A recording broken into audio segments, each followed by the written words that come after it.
Okay, so we have so far went from our raw data, cleaned up data, to a pivot table, and then from a pivot table to a graph. Obviously, if I click on the table itself, I can click on edit the table, and then we have our graph that is built off of this table, and that was simply making and inserting a graph when we were selecting a cell. Now, we are going to take a look at a second way you can make some understanding from this data.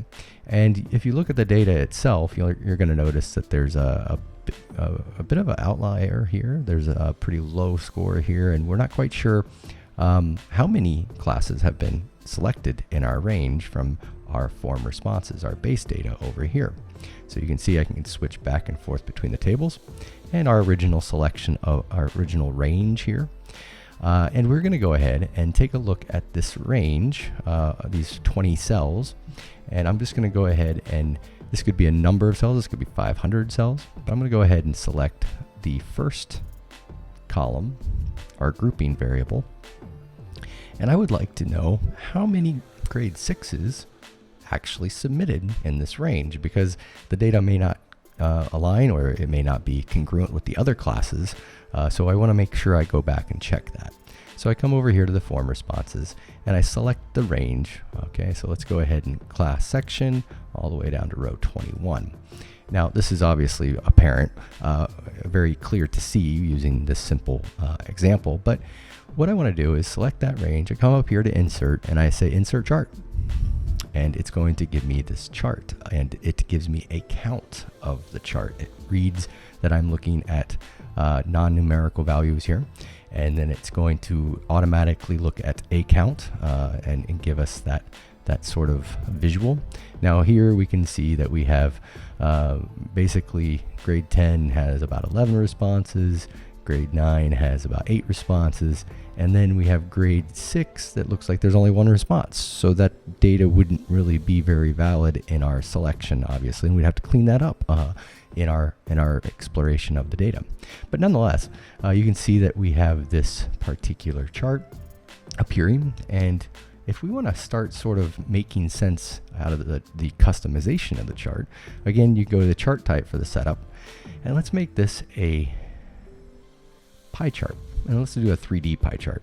Now we have a 3D pie chart, and it shows us the percentages of submissions. So we have grade 10, 55% make up that data, 40% make grade 9.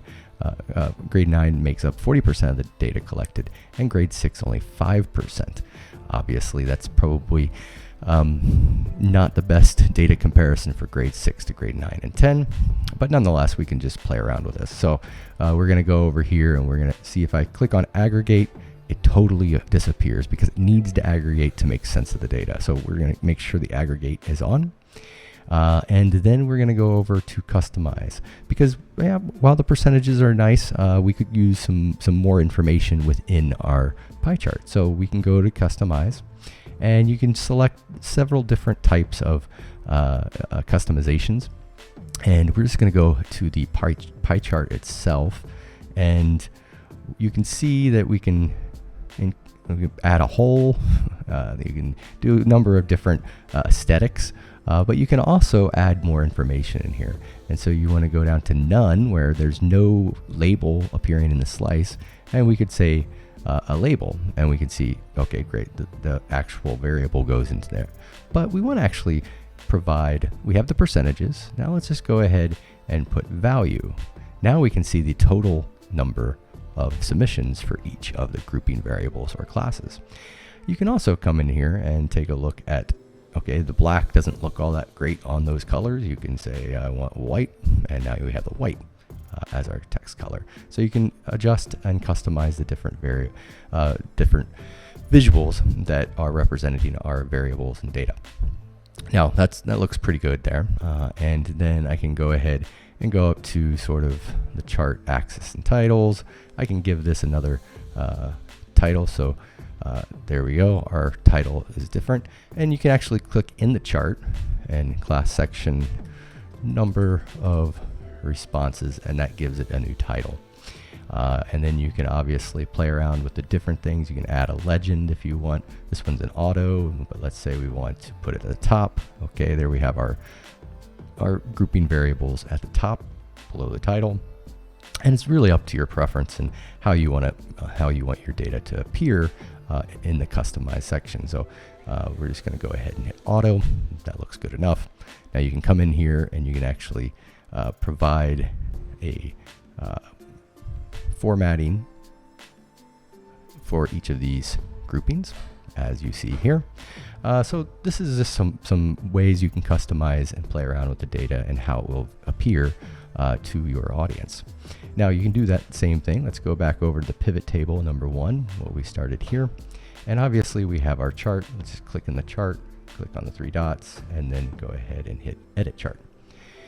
All right, so we can just go over to the customize feature over here, and you can see that our chart style, okay, we could make it a 3D, okay, so that makes it pop out. Okay, these are all just little features that you can add. Let's go to the chart axes.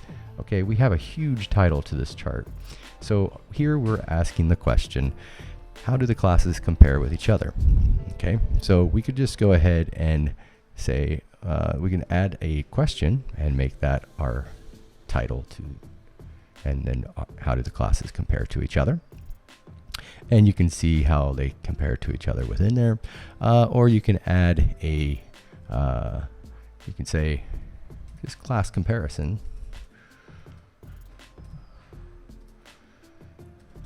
Belonging versus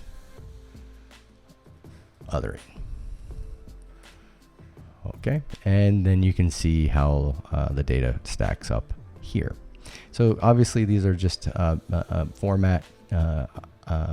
different ways of formatting. And again, you can come through here and add different error bars or data labels. You can add data to the labels and so forth, and trend lines. Okay, you can see that blue is actually going up on here, and obviously red and yellow. Okay, so you see the trend lines based off of the bar graphs that it's provided. Okay, so those are just things that you can play around with, and you can make more sense, and you can key on very specific parts of data that might be covered in the general, but then you can go further and look at the different specifics and get deeper into our data analysis and comparison. So this pretty much wraps up from collecting the raw data all the way up to visualizing and customizing our charts that represent our data and that helped us understand the meaning of the data through pivot tables, and so forth. Thanks for watching. Have a wonderful day.